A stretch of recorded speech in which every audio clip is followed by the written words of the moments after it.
بسم اللہ الرحمن الرحیم۔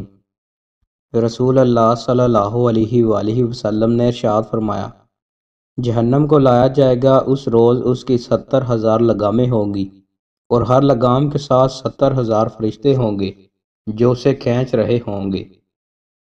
رسول اللہ صلی اللہ علیہ وآلہ وسلم نے ارشاد فرمایا، جس شخص نے کسی چڑیا یا اس سے اوپر چھوٹے یا بڑے پرندے کو ناحق قتل کیا تو اللہ اس کے قتل کے متعلق اس سے پوچھے گا۔ عرض کیا گیا، اللہ کے رسول، اس کا حق کیا ہے؟ رسول اللہ صلی اللہ علیہ وآلہ وسلم نے فرمایا، اسے ذبح کرے اور پھر اسے کھا لے اور وہ اس کا سر کاٹ کر اسے مت پھینکے۔ رسول اللہ صلی اللہ علیہ وآلہ وسلم نے ارشاد فرمایا، ایسے فتنوں کے آنے سے پہلے نیک مال کرنے میں جلدی کر لو جو تاریک رات کے ٹکڑوں کی طرح ہوں گے۔ آدمی صبح کے وقت مومن ہوگا تو شام کے وقت کافر، جبکہ شام کے وقت مومن ہوگا تو صبح کے وقت کافر۔ وہ دنیا کے مال و متاع کے عوض اپنا دین بیچ دے گا۔ رسول اللہ صلی اللہ علیہ وآلہ وسلم نے ارشاد فرمایا، جو شخص اللہ کے لیے حج کرے پھر وہ گناہ کا کام کرے، نہ فحش گوئی کرے، تو وہ گناہوں سے پاک ہو کر اس روز کی طرح لوٹتا ہے جس روز اس کی والدہ نے اسے جنم دیا تھا۔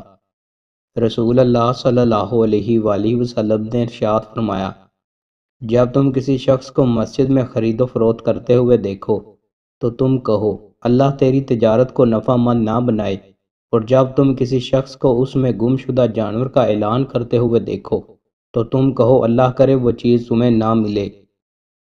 رسول اللہ صلی اللہ علیہ وآلہ وسلم نے ارشاد فرمایا، فرض نماز کے بعد رات کے آخری حصے میں پڑھی گئی نماز سب سے بہتر ہے۔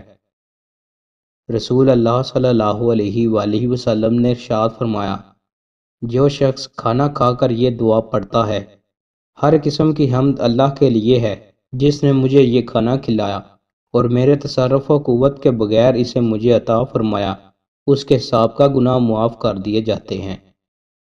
دوستو، مزید اچھی ویڈیوز کے لیے ہمارے چینل کو سبسکرائب لازمی کریں۔ بہت شکریہ۔